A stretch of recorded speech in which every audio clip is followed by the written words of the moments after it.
Hello അസ്സാം വലൈക്കും welcome to YouTube channel. നമ്മൾ ഉണ്ടാക്കാൻ പോകുന്നത് നല്ലൊരു സാമ്പാർ പൊടി റെസിപ്പിയാണ്. അപ്പോൾ നമ്മുടെ വീഡിയോക്ക് തന്നെ നമ്മുടെ ചാനൽ ആദ്യമായിട്ട് കാണുന്നതാണെങ്കിൽ സബ്സ്ക്രൈബ് ചെയ്യുക, തൊട്ടടുത്തുള്ള ബെല്ലൈക്കൺ ഒന്ന് ക്ലിക്ക് ചെയ്യുന്ന ഓൾ ഓപ്ഷനിൽ കൊടുക്കുക കേട്ടോ. എന്നാൽ മാത്രമാണ് ഞാൻ പുതിയ വീഡിയോസ് നോട്ടിഫിക്കേഷൻ നിങ്ങൾക്ക് കിട്ടുള്ളൂ. അതുപോലെ തന്നെ സ്കിപ്പ് ചെയ്യാതൊന്ന് കാണാൻ വേണ്ടി ശ്രമിക്കാം. ഇനി നമുക്ക് എങ്ങനെയാണ് ഈ ടേസ്റ്റി ആയിട്ടുള്ള സാമ്പാർ പൊടി ഉണ്ടാക്കുന്നത് നോക്കാം കേട്ടോ.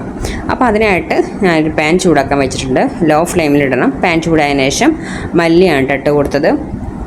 മല്ലി ഇട്ട് കൊടുത്തതിന് ശേഷം അതൊന്ന് ഇളം ചൂടാവുന്നവരെ നമുക്കൊന്ന് ഇളക്കിയെടുക്കണം കേട്ടോ. അപ്പോൾ ഫ്ലെയിം എപ്പോഴും നമ്മൾ വറുത്ത് കഴിയുന്നവരെ ഒരു ലോലോ മീഡിയത്തിലിട്ടിട്ട് വേണം നമ്മൾ വറുത്തെടുക്കുന്നതൊക്കെ കറക്റ്റ് വറവ് തന്നെ ആയിരിക്കണം. മല്ലി ഒന്ന് ചൂടായതിനു ശേഷം നമുക്ക് ഒരു സ്പൂണ് ഉലുവ ഇട്ട് കൊടുത്തത്. ഉലുവ ഇട്ട് നന്നായിട്ട് വറുത്ത് കൊടുക്കാം. ഇനി നമുക്ക് ആ മല്ലി ഒന്ന് കറക്റ്റ് വറവിൽ തന്നെ എടുക്കണം. വറവ് ഒരുപാട് കരിഞ്ഞു പോകാനും പാടില്ല കേട്ടോ. എല്ലാ ഇൻഗ്രീഡിയൻസും ഒരുപോലെ തന്നെ നമ്മൾ വറുത്തെടുക്കണം കേട്ടോ. ഒരു 10 മിനിറ്റിൽ ഉണ്ടാക്കാൻ പറ്റുന്നതേ ഈ സാമ്പാർ പൊടി. ഇനി പുറത്ത് നമുക്ക് കടയിൽ നിന്ന് വാങ്ങേണ്ട ആവശ്യമൊന്നുമില്ല. വീട്ടിൽ തന്നെ മായൊന്നും ഇല്ലാതെ ഫ്രഷ് ആയിട്ടുള്ള സാമ്പാർ പൊടി നമുക്ക് ഉണ്ടാക്കിയെടുക്കാം. എപ്പോഴും നമ്മുടെ വീട്ടിലെ ഇൻഗ്രീഡിയൻസ് നമ്മൾ ചേർക്കുന്നത്. നമ്മുടെ മല്ലി ഇപ്പോൾ കറക്റ്റ് വറവായിട്ടുണ്ട്. അത് പാനെടുത്ത് മാറ്റി ഇനി ആ സെയിം പാനൊക്കെ തന്നെ നമ്മൾ പരിപ്പാണ് കേട്ടോ കൊടുക്കുന്നത്. ഇനി നമുക്ക് ഇട്ട് കൊടുക്കേണ്ടത് ഉഴുന്നാണ്. ഒരു 2 ടേബിൾ സ്പൂൺ ഉഴുന്ന്, നമ്മൾ ദോശയ്ക്ക് ഇഡ്ഡലിക്കൊക്കെ അരക്കുന്ന ഉഴുന്നില്ലേ, ആ ഉഴുന്നാണ് ഇട്ട് കൊടുക്കുന്നത്. ഈ 2 ഇൻഗ്രീഡിയൻസ് ഇട്ട് കൊടുത്തതിന് ശേഷം ഇനി നമ്മൾ ഒരു സ്പൂണ് നല്ല ജീരകമാണ് ഇട്ട് കൊടുത്തത്. നല്ല ജീരകമാണ് അത് ഇട്ട് കൊടുത്തതിന് ശേഷം നമുക്കിത് നന്നായിട്ടൊന്ന് വറുത്തെടുക്കണം. അപ്പോൾ ഈ പരിപ്പ് ഇതൊക്കെ കറക്റ്റ് വറവാവണം, കരിയിക്കാൻ പാടില്ല. അതിനാണ് നമ്മൾ പറയുന്നത് ഒരു മീഡിയം ഫ്ലെയിമിലോ അല്ലെങ്കിൽ ലോ ഫ്ലെയിമിലിട്ട് നമ്മൾ കൈ എടുക്കാതെ തന്നെ ഇളക്കി നിൽക്കണം കേട്ടോ.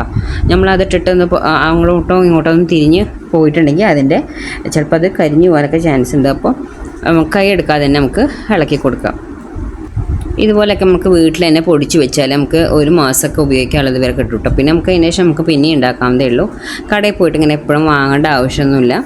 കണ്ടില്ലേ, ഇപ്പോൾ നമ്മളതാ പരിപ്പും കറക്റ്റ് വറുത്തെടുത്തിട്ടുണ്ട്. ഒരുപാടായിട്ട് കരിക്കേണ്ട ആവശ്യമില്ല കേട്ടോ. അതും പാനെടുത്ത് മാറ്റുക. പിന്നെ ഇട്ട് കൊടുക്കുന്നത് 2 ടേബിൾ സ്പൂണ് മട്ട അരിയാണ് കേട്ടോ. മട്ട അരി നമുക്ക് കൊഴുപ്പും കരളൊക്കെ കിട്ടും. അത് ഒന്ന് വറുത്തെടുക്കാം. നമ്മൾ അരിമണിയൊക്കെ വറുക്കില്ലേ, അത് വറുക്കുന്ന പോലെ തന്നെ അത്രയും ആട് കരിക്കേണ്ട, ഒന്ന് വറുത്തെടുക്കുക കേട്ടോ. നമ്മളെ അരി ഇവിടെ വറുത്ത് കിട്ടിയിട്ട് കണ്ടില്ലേ, ഈ ഒരു സ്റ്റേജ് ആകുമ്പോൾ നമുക്ക് ഇതിൽ നിന്ന് എടുത്ത് മാറ്റാം. ഇനിയാണ് കരിക്കാൻ നിൽക്കേണ്ട ആവശ്യമില്ല. അപ്പോൾ ഈ ഒരു സ്റ്റേജിൽ നമുക്ക് എടുത്ത് മാറ്റുന്നുണ്ട്. ഇനി നമുക്ക് ഇട്ട് കൊടുക്കേണ്ടത് ഉണക്കമുളകാണ്. ഉണക്കമുളക് ഒരു 18 ഉണക്കമുളകോളം എടുത്തിട്ടുണ്ടാവും കേട്ടോ. അതും വറുത്തെടുക്കുക.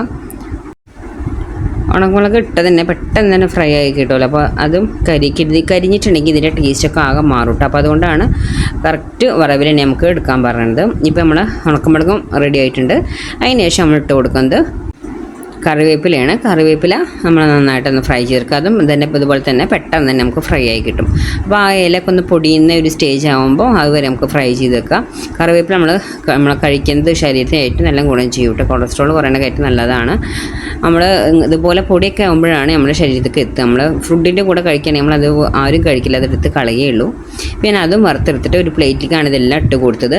ഇനി ഇതൊന്ന് ചൂടാറിയതിന് ശേഷം മാത്രം നമ്മൾ പൊടിച്ചെടുക്കുക കേട്ടോ. പ്ലേറ്റിലില്ലെങ്കിൽ ഒരു പേപ്പർ വിരിച്ചിട്ട് പേപ്പറിൽ ഇട്ട് കൊടുത്ത് അതൊന്ന് ചൂടാറിയതിന് ശേഷം പൊടിച്ചെടുത്താലും മതി. ഞാൻ മിക്സിയുടെ ജാർ എടുത്തിട്ടുണ്ട്. നിങ്ങൾക്ക് ഏത് ജാറാണ് വലിയ സൈസും ചെറിയ സൈസൊക്കെ ഉണ്ടാവും, ഏതിലാണ് നല്ലപോലെ പൊടിഞ്ഞ് കിട്ടുന്നത് വെച്ചാൽ അതിലിട്ട് നിങ്ങൾക്ക് പൊടിച്ചെടുക്കാം. അപ്പോൾ നിങ്ങൾ എടുക്കുന്ന ജാറിൽ വെള്ളം നനവ് ഉണ്ടാവാൻ പാടില്ല കേട്ടോ. നമ്മളിതിൽ ഉപയോഗിക്കുന്ന ഒന്നും വെള്ളം നനവ് ഉണ്ടാവാൻ പാടില്ല. അപ്പോഴാണ് നമ്മൾ എടുത്ത് വെക്കുമ്പോൾ ഒരു കേടും വരാതെ ഒരുപാട് ദിവസം നമുക്ക് മാസങ്ങളോളം നമുക്ക് എടുത്ത് വെക്കാൻ പറ്റും. വെള്ളം നനവ് ഉണ്ടാവാൻ പാടില്ല എന്ന് മാത്രം. അപ്പോഴാണ് നമ്മളെ പൊടികളൊക്കെ പെട്ടെന്ന് നാശമാവുക, വെള്ളത്തിൻ്റെ അംശങ്ങൾ എന്തെങ്കിലും തട്ടിട്ടുണ്ടെങ്കിൽ. ഇപ്പോൾ നമ്മൾ ഉപയോഗിക്കുന്ന സ്പൂണാണെങ്കിലും അതുപോലെ തന്നെ നമ്മൾ ഇട്ട് കൊടുക്കുന്ന പ്ലേറ്റ് ആണെങ്കിലും ഡ്രൈ ആയിട്ടുള്ള തന്നെ എടുക്കാൻ വേണ്ടി നോക്കുക കേട്ടോ. ഇപ്പോൾ നമ്മളിതാ പൊടിച്ച് കൊടുത്തിട്ടുണ്ട്.